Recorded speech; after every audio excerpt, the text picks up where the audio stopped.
Hello, Cancer. Welcome to the Plaid Sheep Oracle. So, Cancer, you were coming out very mischievously. Firstly, that I did this video already, except what I didn't notice was that I used the time-lapse feature. So, it was a whole 20 seconds long. And the other thing is how your cards are coming out. So we begin with the dog. So sweet. Although this dog is also really mystic, because there's all these eyes. There's stones around on his collar that look like eyes. He's got a third eye open on his forehead. There's just eyes everywhere in this card. And there's this person blindfolded. And I believe that this is you. And you are being asked to allow this inner mystic dog to lead you.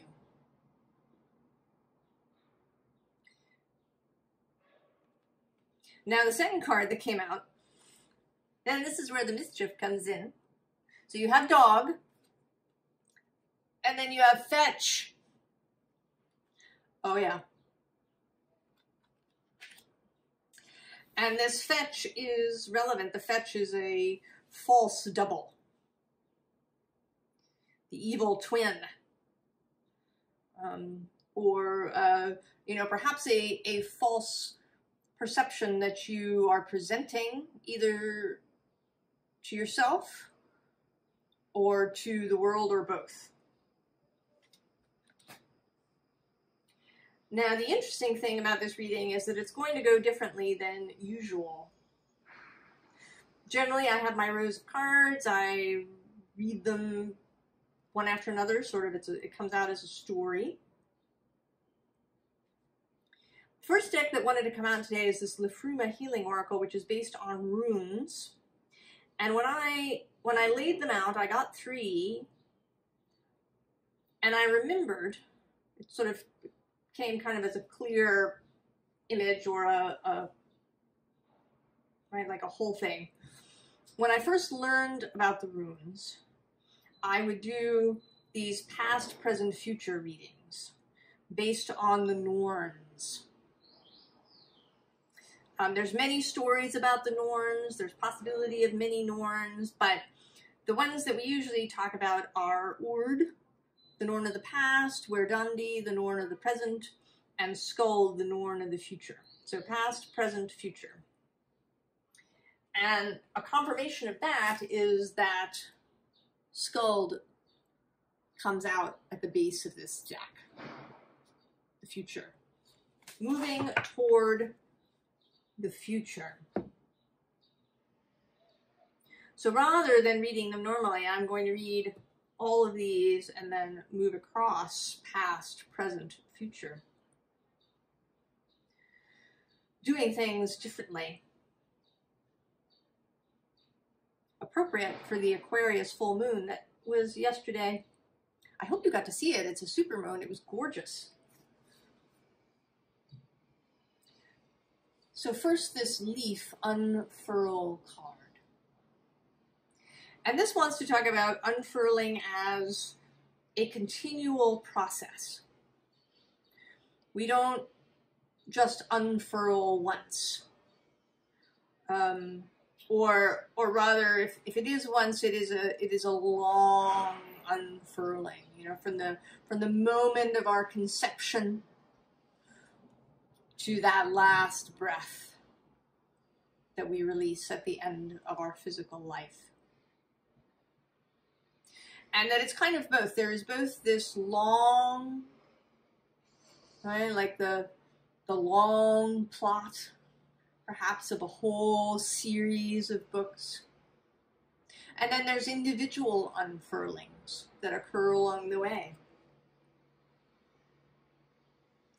Maybe you've been feeling frustrated closed in, trapped, held, like you don't know what to do next, perhaps. But it is unfurling, even if you feel very still. And then the second underlying is the Ace of Water. And this is the continual pouring, filling in, spilling over of your personal cup. That the source of all things, the all that is continually pouring into you. This life, this love, this energy, this inspiration, this comfort is continually pouring in.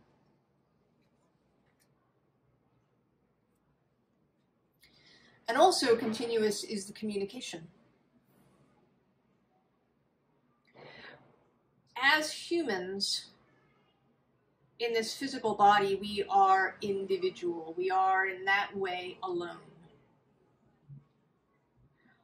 But our soul is continuously connected to the all that is. We are the all that is. We are source energy, focused here now. And this communication is continual. We may or may not be able to hear all the time. We may make ourselves deaf, or we may feel despairing and be unable to hear. We may hear something we don't want to hear. And the communication is two ways. It's not just the invisible communicating with us, it's also us communicating.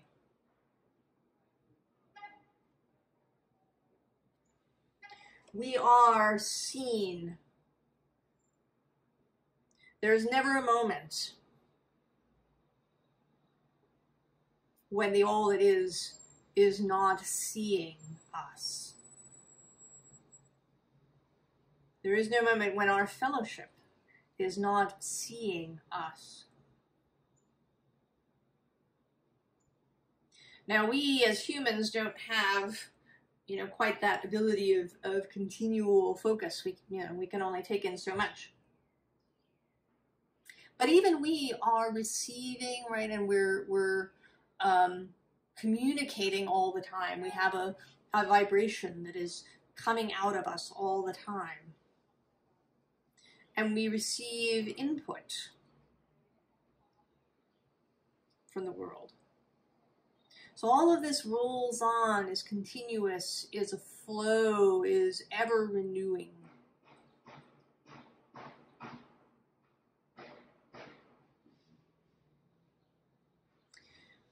So the first card of the past is this Elk's, or you may know it as Algi's, protection. And this is certainly a Cancer thing, right? We know Cancers have a hard shell to keep their soft bits safe. I have a Cancer ascendant, so I'm with you, I know. We are feelers, and as such, sometimes that can be overwhelming, so we seek to protect ourselves. And some of that is appropriate. You're not going to go around revealing yourself everywhere all the time. But I think that the tendency more often, even in people who overshare, is actually protection. To keep things out.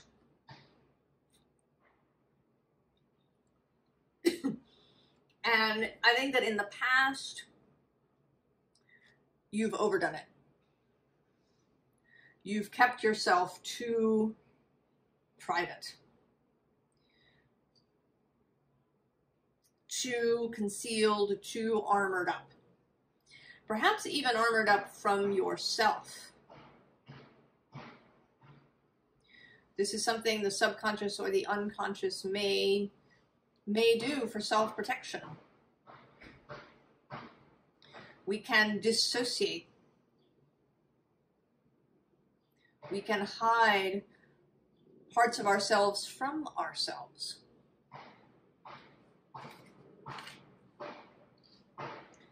In an effort to keep safe. And then there's the Seven of Fire, which is a different sort of safety. This is the capable, responsible, serious safety. If we maintain, if we are vigilant, if we are responsible in all ways, if we keep our eye on the ball at all times, we will be safe.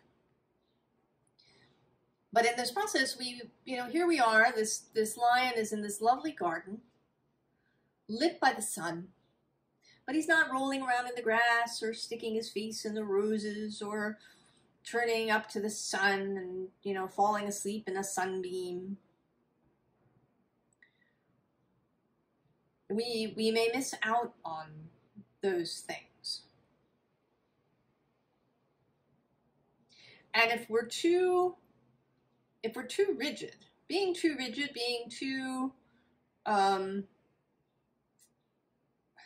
vigilant, we can actually miss opportunities. We can miss new ideas, new inspirations, because we've kind of got blinders on by being over-focused.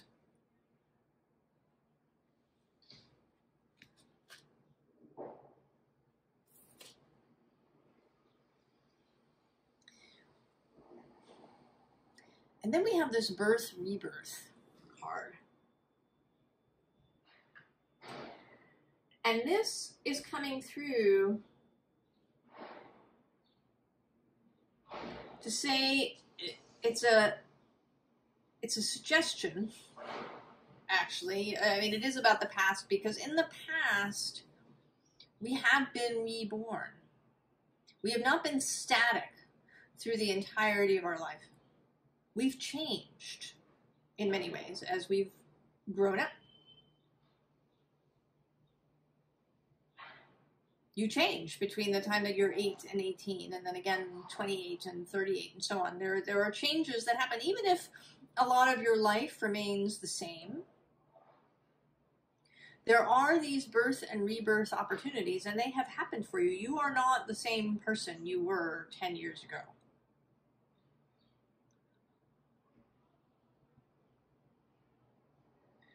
Change has been occurring, even if you have not noticed it. Maybe it's really small. Also, you're with yourself every day. So you might not be noticing. But if you went and, saw someone from, that you haven't seen in 10 years, they might find you different. And you need to allow this change. It may be that in the past the rebirth has occurred, but you've kind of gone back to the previous. It is a bit, sometimes when you go see someone that you haven't seen in a long time, there's a reversion, or when you go home to your family, you find yourself just slotting in to your place in that family dynamic.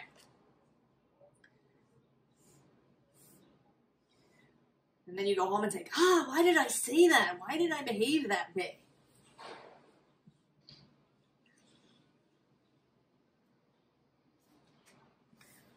Right? That is, we can sometimes revert.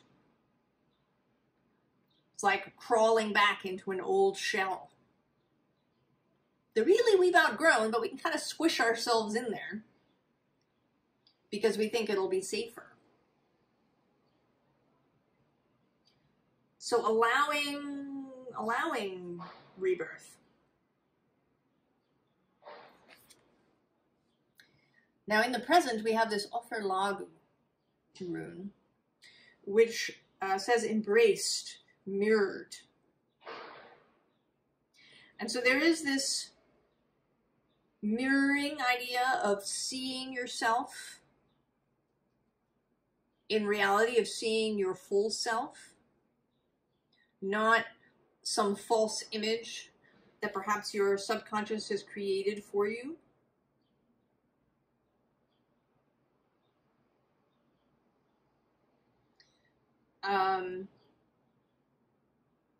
So the poem on the card says, surf the highest oceanic cosmic crest, dancing and breaking at the feet of the elven ring.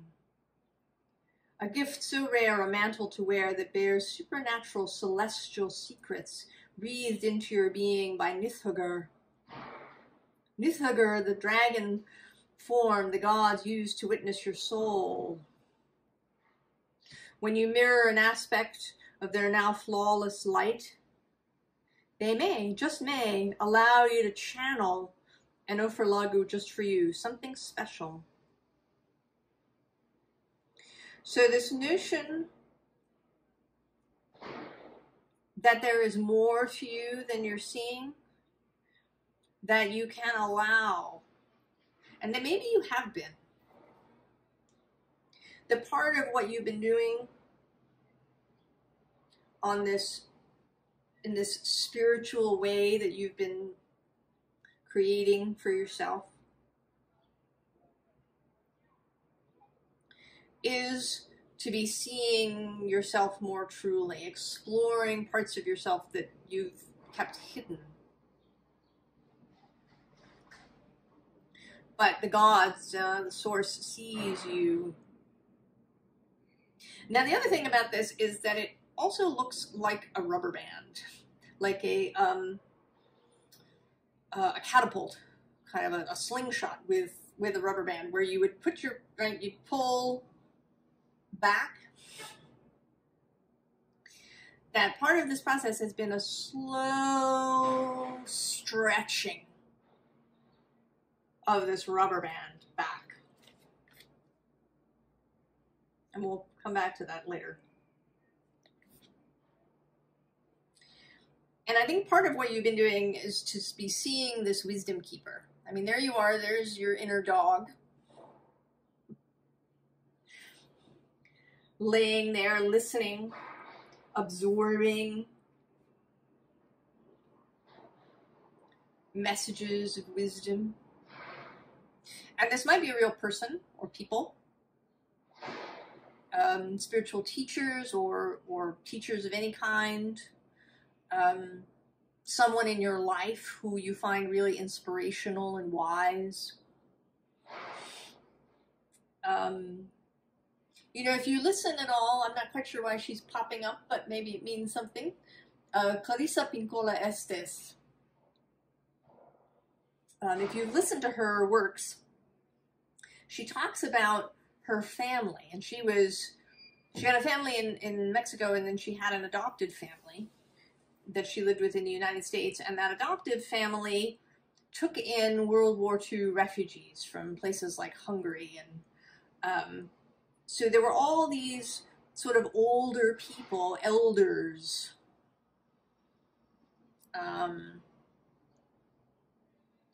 that she found really inspirational and from whom she learned. And she tells stories about them. So there may be people like that. Or this may be books you've been reading, practices you've been engaging in, personal divination, learning about your own astrology. You have been seeking to expand, seeking to reveal yourself to yourself, to see.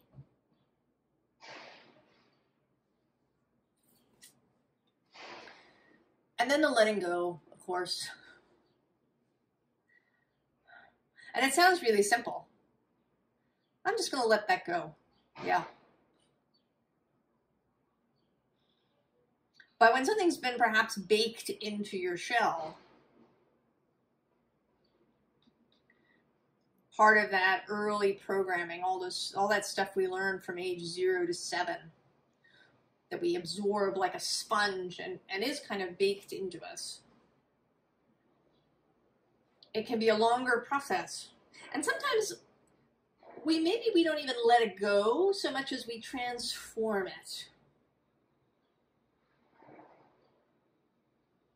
We take something we learned that has kept us prisoner, and we turn it on its head. There is still a letting go there, a letting go of needing to be this hyper-vigilant self, letting go of the false image, letting go of needing to be seen in a particular way, letting go of control, allowing things to flow, allowing other people or source to take care of some things.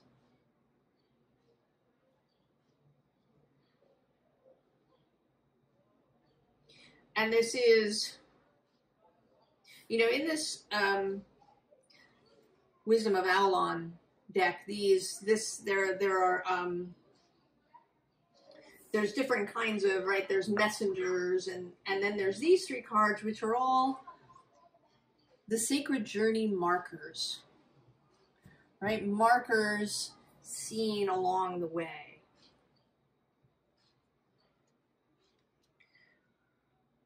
So seeing things differently and allowing the waters to flow in and around you. Crabs live in the intertidal zone, where the water moves in and out, right? Really, in a really felt way. I mean, there's currents throughout the ocean, but this is, right, those waves and also the tidal surging and ebbing. This Cancer cardinal emotion, the generation of emotion, the really feeling the movement of emotion around us. That can be Cancer's gift. You know, I think it's one of the reasons that Cancer can be so good at nurturing. To be able to feel the emotional tides of another person. And to know what, you know, how to respond to that. What comfort does this person need? It might be a shoulder to cry on, or it might be a good meal or a cup of tea, or it might be just to be left alone for a while. Parker Palmer talks, when he talks about dealing with a deep depression that he was in, he tells a story of someone in his community, a friend, who would come by his house. And he didn't talk, he didn't ask Parker any questions, he would give Parker foot massages. He would just rub his feet.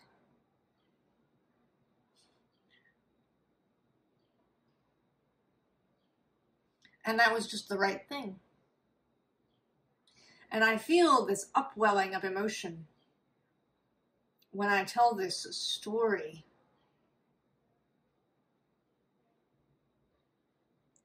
And maybe there's something that you've needed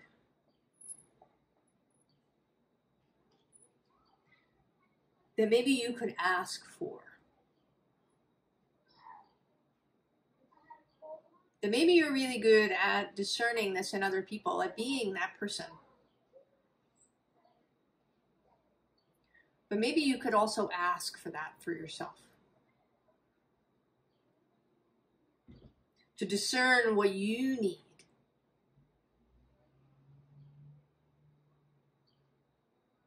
And perhaps you've been getting better at that.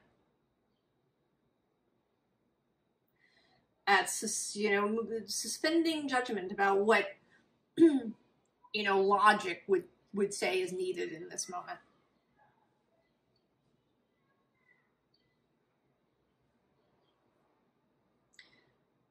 So the future. We start with Ken, or Kenaz, the torch, the divine spark. Enrobed in darkness, suspended in time, stationary, stopped, shield, stayed. Paused, but dripping with anticipation. In the doomed gloom, there is just the gleaming glow of a flame billowing, waiting to fire up, to spark and ignite, bellow the light that aches into all the corners to illuminate. And this is the light, the spark that you could take elsewhere, but today it's also the rubber band. Poised, about to be released.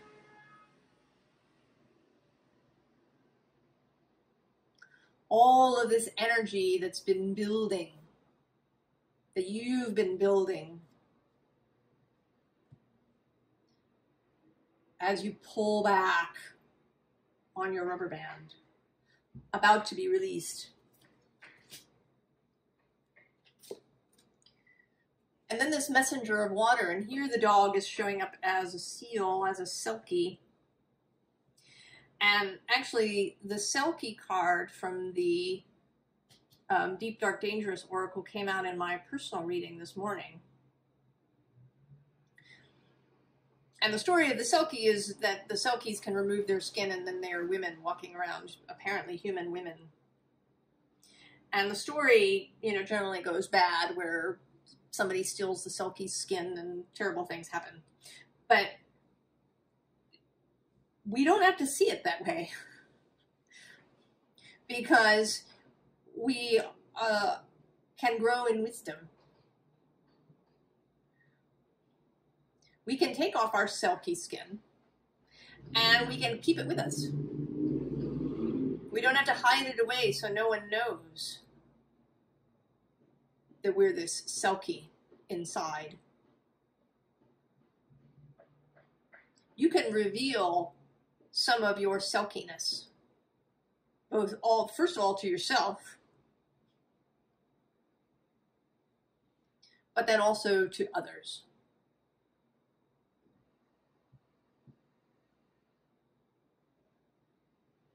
And this messenger of water, this figure swimming with you, this representative of source,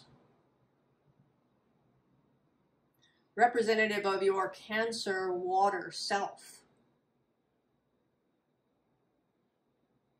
is with you.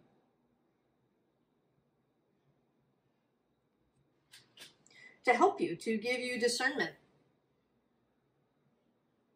How much do I reveal in this situation?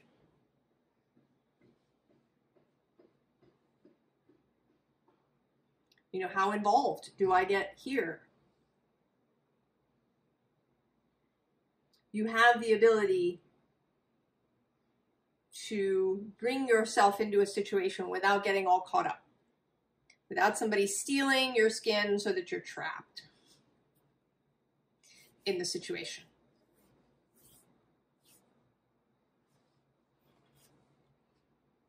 You will have this discernment, this knowledge, this freedom. And then focus. You will be able to focus on what you really want to do and where you really want to go. This will become much clearer for you. Right? When you release that rubber band, it's going to, it'll fly in the direction that you've chosen.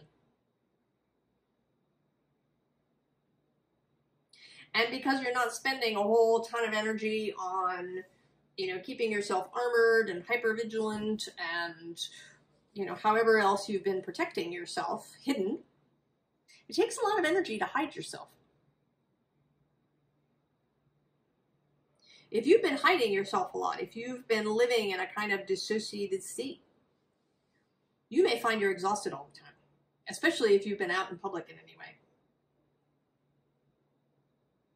Because that kind of self-protection hiding can be really exhausting. Use up a ton of energy.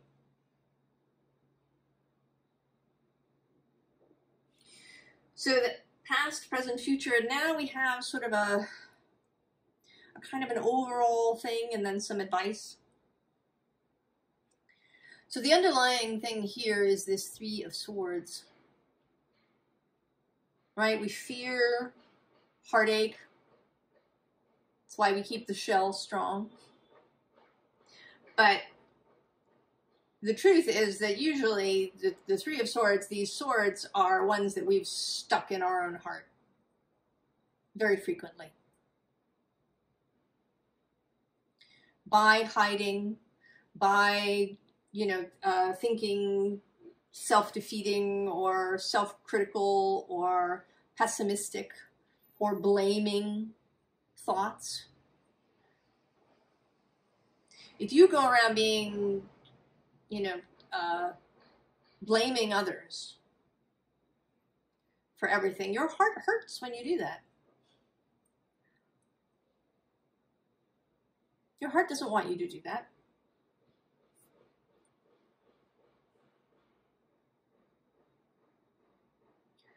So all of that can create this for us. Plus, we know, right? You know by now that all of the armor, all of the isolating, all of the self-protecting in the world can't really protect you.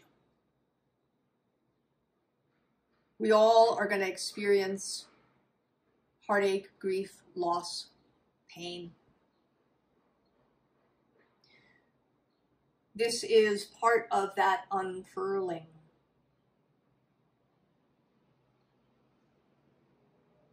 And it is experiences that allow us to grow, to learn, to feel tenderness and compassion for others. To see, to know ourselves.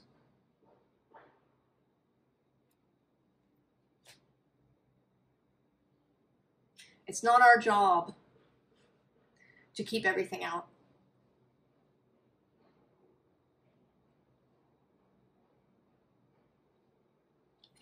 So then we have the hideout. And we do need the space where we go to be private, to be solitary, to be with ourselves and our soul. We do need time. Someplace we can go and melt down completely if we need to. And maybe there is someone who you let into your hideout. They've got the secret passcode. You've trusted them with the totality of your heart and yourself.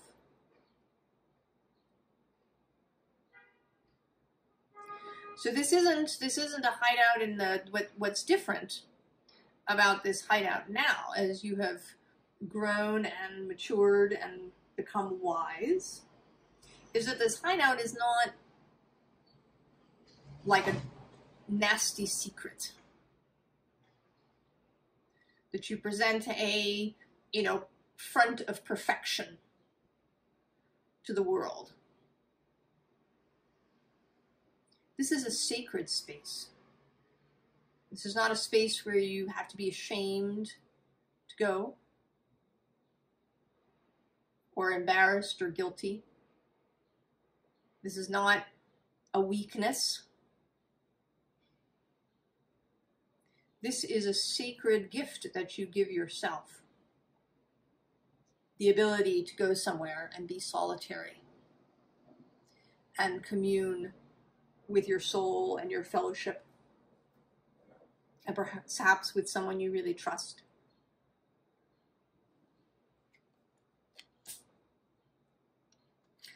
And so then moments, right, the continual flow of how things go, there will be times when you are expanding, right? The rubber band's been released in action.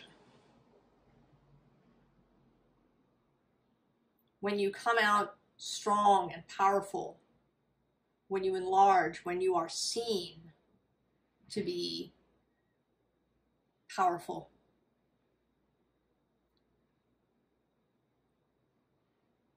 When you move forward, when you take responsibility, when you build something, when you create, when you take a stand for yourself or for others.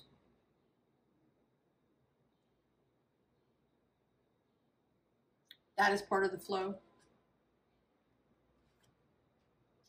And also the times when you just turn into a bunch of butterflies.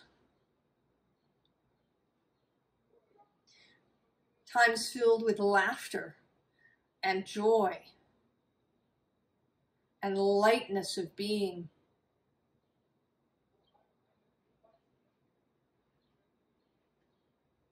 When there is no goal, no project, when it is just for the joy of being alive.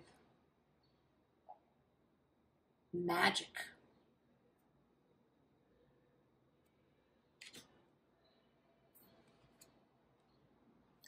And then there are the times of imagining. The space, and you may, it is also a sacred space. It's a little bit different than the hideout. Here you are in creational mode, where you're imagining the next part of the unfurling. Where, what do you want to do next? Where do you want to go? What experiences do you want to have? And maybe you share this with, again, another trusted other. A romantic partner, a child, a parent, a sibling. Someone close, someone who really shares your life. And you can imagine it together.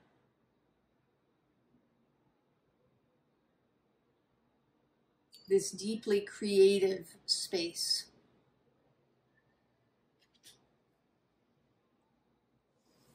So, this process is the tower. Now, how you do this may be different for each person. You may leave the tower entirely. You may redecorate. You may rebuild. It may just be, I don't know, kicking some people out of the tower.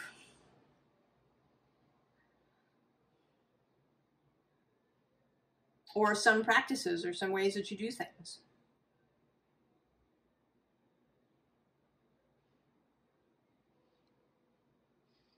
But there is this tower, and beneath the tower is the moon, which is traditionally associated with Pisces, but the moon is your planet. And she is appearing actually both as the full moon that was yesterday. The moon is the top card on this Santa Muerte deck. She appears in this Inanna star card that is visible here to me. This moon aspect of Cancer. The ebb and flow of the tides. The movement, the mystery. The mastery of emotion. And by that I don't mean that you have some sort of hard control over your emotions, but that you that you know when to allow them to flow and when to hold them, that you know that you speak their language, both the language of your own emotions and the language of others, mastering the language, the communication of emotion, the ability to see and to see truly and clearly. And that may mean seeing behind somebody else's fetch.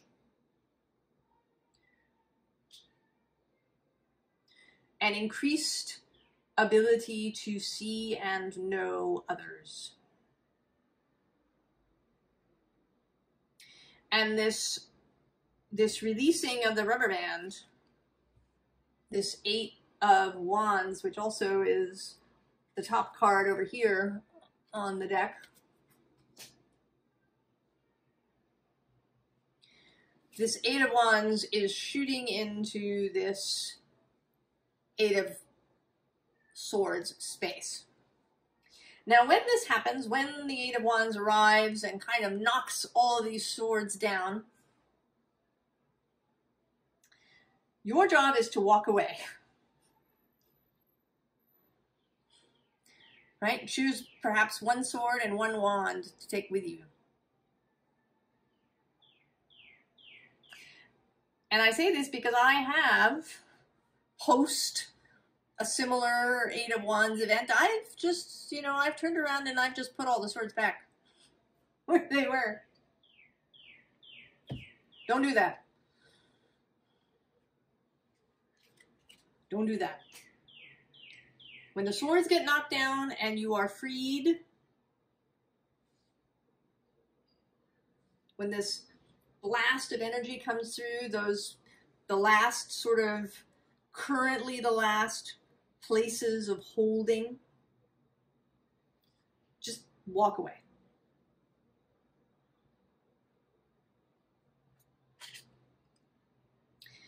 And then yourself, the Queen of Cups. This queen who is mistress of emotion, of feeling, of flow.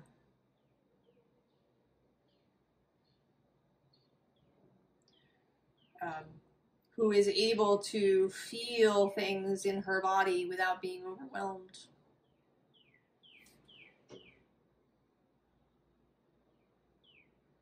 Who knows that there are times when you can allow yourself to be overwhelmed, when you can go to the hideout and melt down.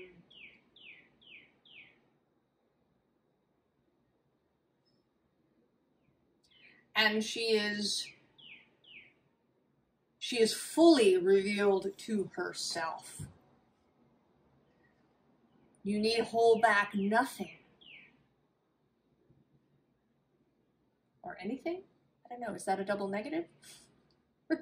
There's nothing you need to hold back from yourself.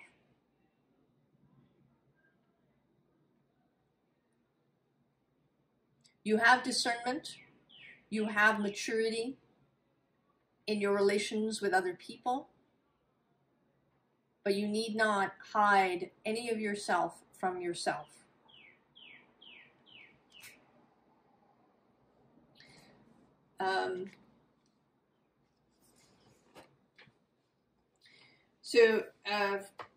From my year with Rilke, today, August 2nd, and I think that this has come up in a different reading, but it's from Letters to a Young Poet, written May 14th, 1904 in Rome. Don't be confused by the nature of solitude when something inside you wants to break free of your loneliness. This very wish, when you use it as a tool for understanding, can illumine your solitude and expand it to include all that is. Bound by conventions, people tend to reach for what is easy. It is clear, however, that here we must be unafraid of what is difficult. For all living things in nature must unfold in their particular way and become themselves at any cost and despite all opposition.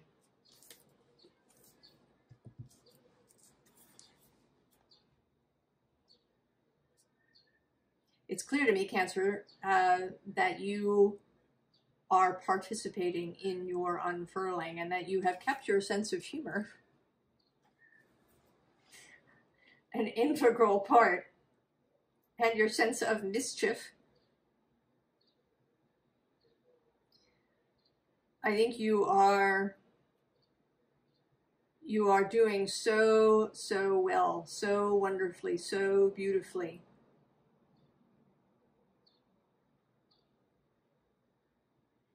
I wish you all of the very, very best, Cancer, and I'll see you later.